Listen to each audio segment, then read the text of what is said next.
Welcome back to the Welsh History Podcast, episode 162, Management of Wales. The death of Richard III in 1485 paved the way for Henry to be crowned king by right and by conquest.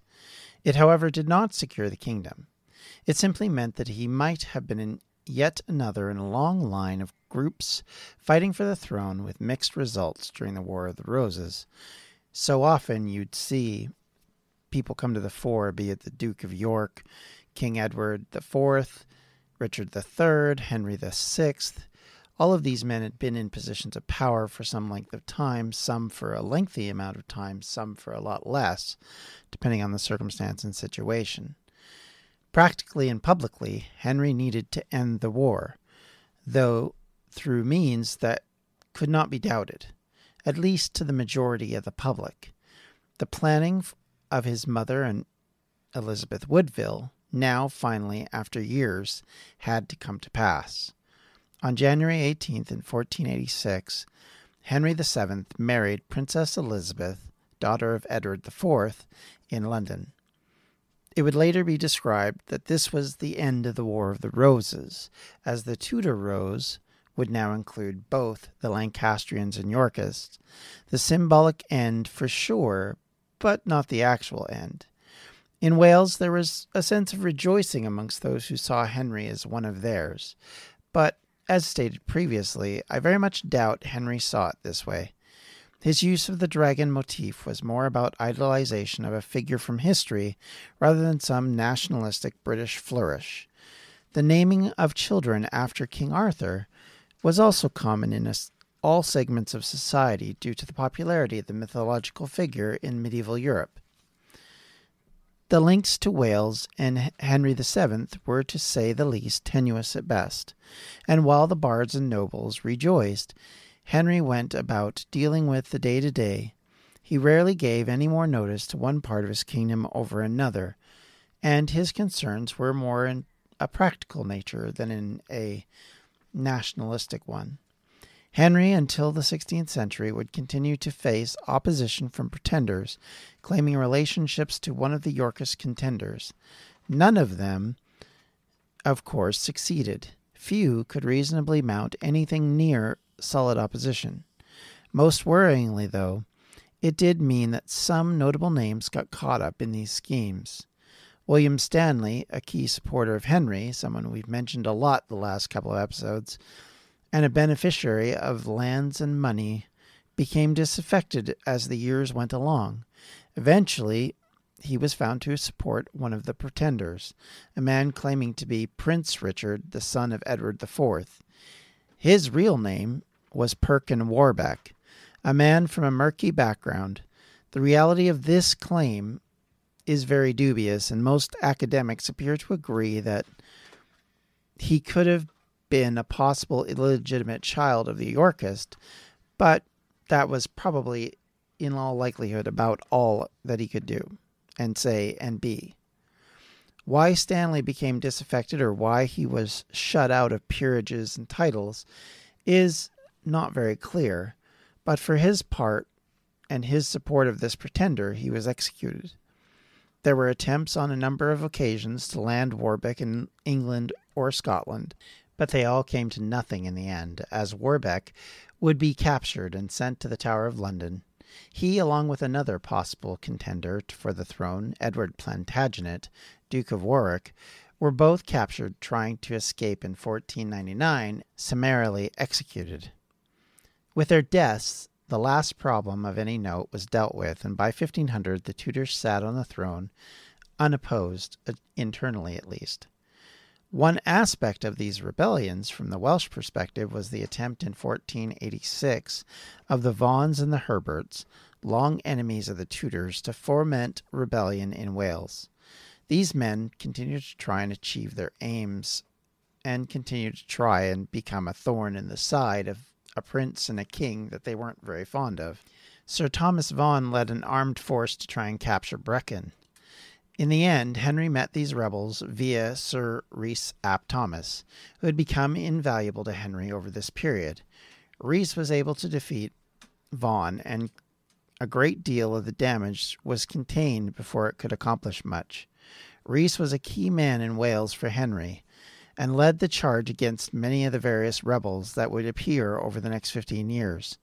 One thing that had become very obvious to many academics is, if you listen to a few episodes of this particular podcast, of course it comes across as well, is that Henry VII was a lot of things, but a military commander did not appear to be one of them. He was very good at finding the right men to serve for him, and that had experience, ruthlessness, and in some cases bloody-mindedness to get the job done. And for his entire reign, he was able to fight off all challengers, leaving a kingdom prepared for his successors. Jasper Tudor, Duke of Bedford, became an important man in the new Tudor government, acquiring a number of new lands and titles both in and out of Wales. His influence, as the last survivor of the early days of the disputes between Lancastrians and Yorkists, meant that he was a focal point for Welsh territory and for powerful influence. Jasper would die in 1495, just 10 years later, childless, and the biggest beneficiary of this particular situation would be Rhys ap Thomas, who from that point on continued to gain wealth and power in South Wales. The death of William Stanley as a traitor meant that his Welsh lands, and as well as the Marcher areas he controlled, were returned to the hands of Henry, who now dominated Wales with Tudor possessions across all of the territory. His eldest son, Arthur, would be invested as Prince of Wales in 1490, and a new council was created to manage the Principality.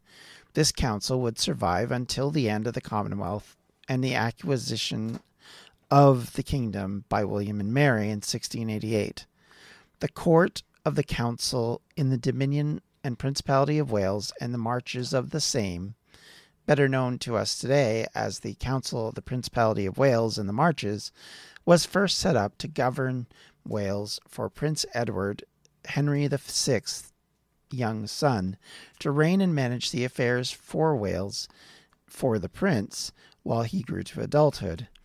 It was re-established under Edward IV for his own Prince Edward, who was also a child at the time. In both cases, management of the area for these princes outlasted both the princes, and sadly, this would be the same for young Arthur, who would die as a teenager just before his 16th birthday. This council would now continue with a new Prince of Wales, as Henry's second son, also of course named Henry, became the presumptive heir to the throne. For the first nearly 80 years, the council was managed by ecclesiastical figures, typically bishops, but as Henry VIII's conflict with the church commenced, that role would then be passed to various nobles. The goal of the council was to oversee the area, manage the administration of Wales, and keep judicial authority strong. In an area that had seen more or less a lot of fairly lawless situations, and that had continued to be a problem all the way through the 15th century and into the current century that we're now talking about. So controlling and trying to mitigate that is a very important part of what we're seeing them do, and is a major role that they have. A major change came in the early years of the 16th century when the demand for the council came down to the earls to allow the extradition of criminals. Biggest problem that they had, or at least at this point that they were having, was that when crimes were committed, one criminal would run from one earldom to another, hiding in amongst the new earldom to try to avoid any sort of problems. Similar to an extradition issue in modern times, this ruling basically mitigated that and put a stop to it by allowing the law to chase people into other people's territory. And the idea was, of course, to put a stop to some of the rebellions because they couldn't be helped by a local marcher lord giving them aid and comfort, especially if they were, had broken the law in some form or fashion before that. Ludlow became the castle for the Prince of Wales, and it became an administrative center for the country. It was from here that young Henry would rule the Welsh. It also became a place where the nobles in Wales were taught, in quotes, proper ways to create the foundation of law and order. Something dubious in that, but let's just gloss that over for now, shall we? In a way, this development of administrative systems within the kingdom was the beginning of the end for the feudal system in England and Wales. They focused the power away from the local lord and placed it into concentrated hands of the administration, effectively a bureaucracy similar to what we have now, but not a fully fleshed out one by any means. Something that will only increase in time and in development as we get away from kingdoms to proper nation states. It will, of course, pick up a pace as it goes along. By the time we get to the Victorian era, we have an entire system wherein the lords and the nobles have a lot less influence than they had even at this point in time. Henry's desire in this development appeared to be about creating efficiencies in his government and in the day-to-day running of the kingdom. Tax collection and loyalty are won when people feel safe, when they are able to achieve economic success and don't have to worry where the next meal's coming from or who will steal their stuff. He must have realized over his life, both in Wales and on the run, that his kingdom could not be secured by dramatic language or calls for loyalty, or some other sort of grand gesture of spending money on a local project. It had to have more in it than that, and it had to be built effectively from the system that was already in place. In his view, the system wasn't necessarily broken, or at least that seems to be what he was trying to say. It was simply in need of repair. And a news story gets shared by a friend on social media, or you catch a tweet that really makes your blood boil. But how do you separate fact from fiction? That's the premise behind Disinformation, a 10-part series from Evergreen Podcasts and Emergent Risk International coming this fall. Tune into Disinformation wherever you get your podcasts. And remember, don't believe everything you read. Coming up on 5 Minute News, I'm Anthony Davis. You might think it's partisan because maybe it's critical of one side or the other, but it's not. It's just the truth. And I think that's also something that's kind of unusual for Americans listening to the radio or to podcasts, because the news landscape in the States has been so partisan for so many decades. So 5 Minute News is verified, truthful, independent, unbiased, and essential world news daily. basically patching it up would help it to survive. Of course, in the process of patching it up, he was taking it away from the basis of the system. Once you start to encourage an administrative system like this, you start to move it away from the loyalty firm, effectively, of the feudal system.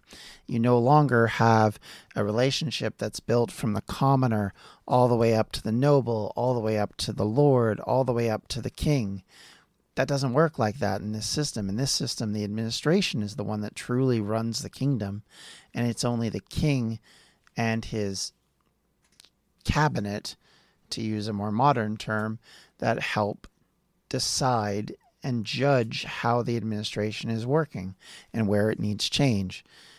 That is very different than what has previously existed or how it worked.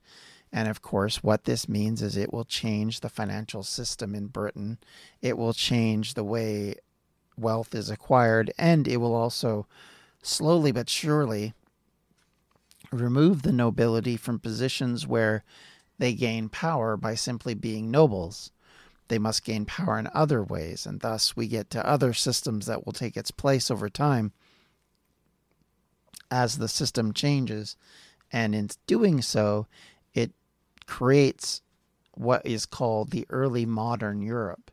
This is where you start to see so much of what we now use being fomented and created.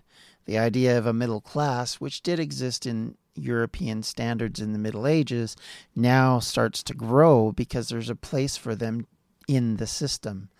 The middle manager, the merchant who was always important in the medieval period now gains even more importance and control. Religion, of course, starts to take slowly but surely a back seat in the governing of the country because, of course, of the rise of things like the Reformation and all the changes that will come from that. It starts to slowly weed governments from its normal power structures, from its normal social systems. All of these things will create massive sea change within the next 200 years. But at this point and at this time, it's so slow in the way it's moving and the way it's starting that most governments haven't got their head around it yet. They think it's just a small change. It's like the introduction on a different scale of the smartphone. When the smartphone comes along, it's seen as a more convenient way to reach the internet, to do some basic things. But slowly but surely, as it goes from being just this thing that's a phone that you kind of use for some other things to a thing where you use it for other things. Oh, and by the way, it's a phone. All of this change that we see in our own lifetime, there's a microcosm of that in this era. The difference is, of course, is it's spread out over a much longer time. You're not going to get an instantaneous flow of change. You're going to have slow, incremental changes which just build and build and build. And in the cases of places like France, you won't even have a change for years because the feudal system will carry on there, even though it's changing all around them in other kingdoms and countries. They themselves hold on to it probably the longest of anybody, which likely, if we're being honest, from a historical standpoint, is part of the reason why the revolution runs so rampant and so crazy, because that system has just been on the brink of destruction for a while. And somehow the Tudors move away from it in ways that are both revolutionary and evolutionary and avoid a lot of the troubles that will come, even if they have their own version of a civil war, even if they have their own version of all these problems, they still don't have the same degree to what happened in France. You don't have an entire gentry class being assassinated or being threatened with assassination. You have a war which is fought between the parliament and the king, which leads to the king's death. I'm sure he wasn't pleased about it, but it isn't like the mass destruction of an entire class of people in the same way that the French Revolution becomes. Those are macro topics, but you understand that a lot of this starts here in these kind of developments where you start to get away from mercenary companies being your chief army, the idea that a lord is controlling land and thus the people of the land owe him duty and it is their responsibility to do whatever he asks and he is responsibility to do whatever the king asks. Those things start to change quite dramatically over time, especially once people get away from the land and start to move into urban areas more and more. You'll also see in this period the massive expansion of cities, which were always there, but never really as big in the Middle Ages the way they are now. And certainly you can't even measure them from effectively, if you looked in the 1300s and the way government was run to the 1500s, it is a very different animal with very different ideals. Even if it's not a modern sense, it is still slowly moving that way. So to get back to the whole story of all of this, this was likely why the Marcher lordships, for example, remained a symbol of the old and the past, well past their usefulness. They remained under Henry VII, even though his system had started to ignore them. The reality of it was that a lot of Marcher lords no longer existed. Henry owned a great deal of that territory and had given it to his uncle, for example. So realistically, the role of a Marcher lord as sort of a bordering region lordship to take military responses to problematic areas like Wales, like Ireland, under the Norman system is completely redundant in this system, especially with the conquering of Wales 200 years back at this point. There doesn't have to be the system of lords with this much power. And they were, quite simply, the lords that were leading to all the problems for the English king, because whenever problems started, generally these lords who had so much power, who had built up massive military structures, were leading the charge. So you can see why these positions start to become less and less desirable. But this is not a point when Henry's going to make that change. He's not aggressively wanting to work that way. Not yet, anyway. This is one of the reasons why academics generally look at Henry VII and see someone not really making a sea change. And I think that's one of the interesting aspects of it. As well, they don't see him as attached to Wales, not in the way his supporters profess, because in the long run, much of what he did was neither specific to them nor particularly helpful in driving their situation forward in a positive manner. The issues in Wales remained similar to what they were for years. The economy still had not recovered from the past periods. The population had not recovered. The wars that had dragged on, this basically off and on civil war, had continued to cost lives and do damage to the area. Many still struggled against discrimination, and the language continued to lull in the face of the official role English now played in society. Keep in mind, up until now, Latin was really the language of officialdom. Most bureaucratic items were written in Latin. Most letters were written in Latin. English is taking on a much more important role and will continue to do so in the coming years in ways that will make Welsh more difficult for the average Welshman and more difficult for everybody to try and use, because with no linkage to the system and the need to speak English in order to participate in the system, it starts to become kind of an argument about whether or not you want to continue.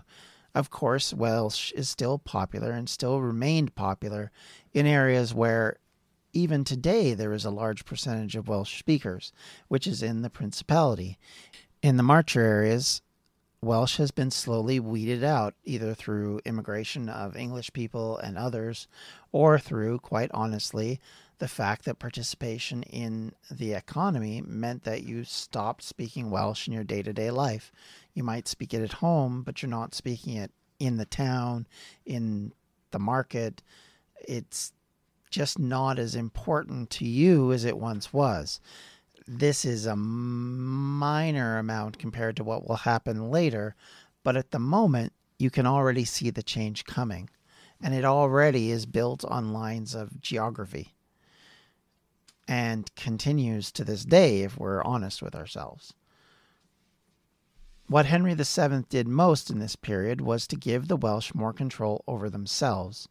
More nobles and gentry were locally being raised to higher positions.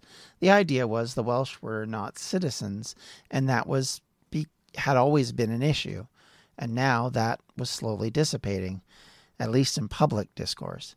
Few would say it was completely gone, but more and more upwardly mobile Welsh were climbing in Wales and England, and that was something Henry did achieve.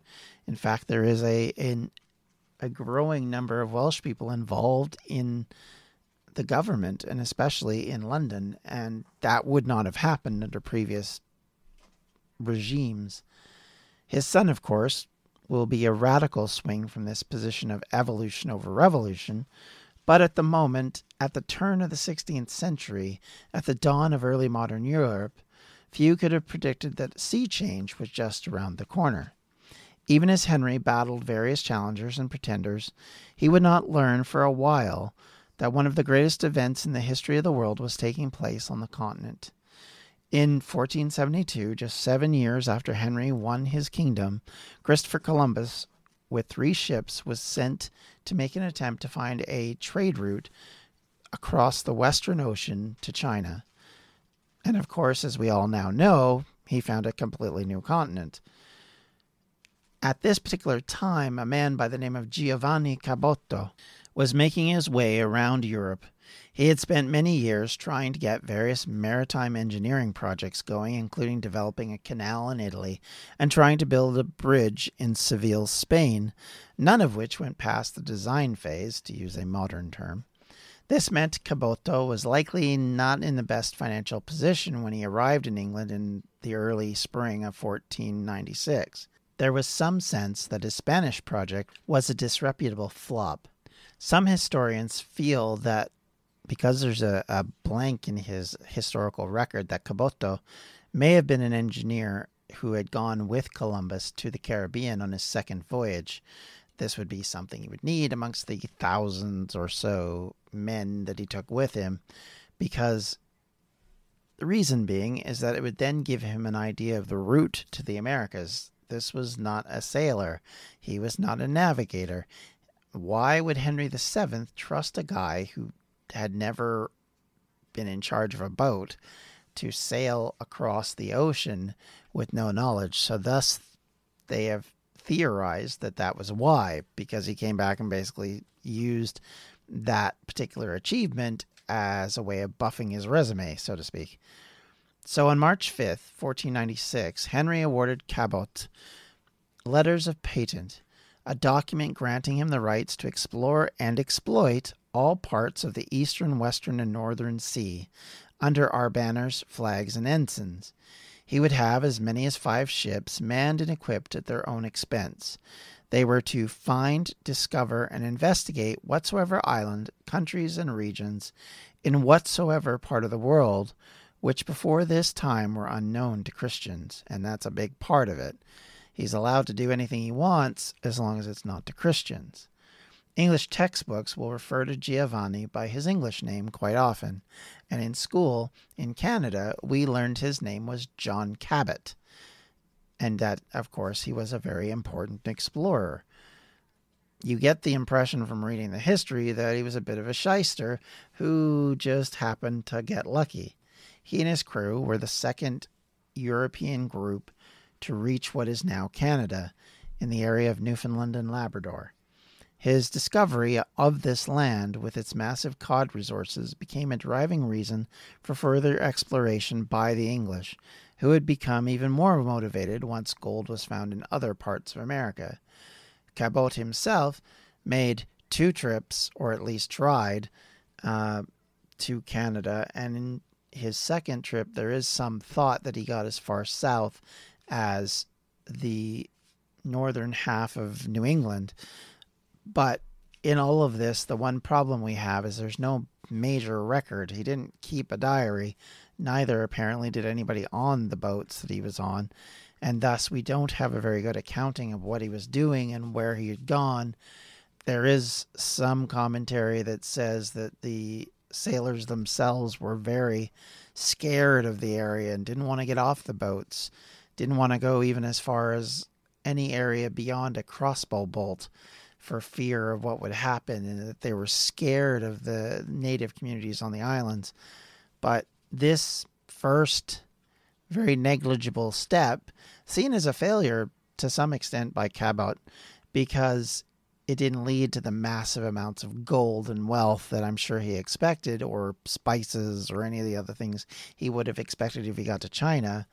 It led to the discovery of a massive territory, which is very important later, but at the time was sort of seen as a flop, so much so that his final attempt we don't know anything about, because there is some suggestion that nobody came back from it, but we have some belief that somebody must have. With all that said, as we go in the next few weeks and months, we'll start to see how this change in the age of Europe affects Wales, how the driving force behind the Tudor settlements become built around how to remake what the Welsh position is in the kingdom. And Henry VIII will go a long way in changing how we define what Wales is in the English reality. And with that, I'd like to thank you for listening. I'd like to thank everybody for their comments, questions, and everything else that you guys always send me. If you have any questions, comments, or concerns, you can always reach out to me at the Welsh History Podcast at gmail.com, or you can talk to me on Twitter at Welsh History Pod, or on Facebook at facebook.com/Welsh History Podcast. And if you would like to help me to purchase the books and the research I need to in order to carry out this continuing of this podcast, you can always do that on Patreon at patreon.com/Welsh History. Thank you, everybody, for listening. As always, take care. Have a great day. Bye. This has been a Distractions Media production, and for everything we do, check out distractionsmedia.com. A news story gets shared by a friend on social media, or you catch a tweet that really makes your blood boil. But how do you separate fact from fiction? That's the premise behind Disinformation, a 10-part series from Evergreen Podcasts and Emergent Risk International, coming this fall. Tune into Disinformation wherever you get your podcasts, and remember, don't believe everything you read.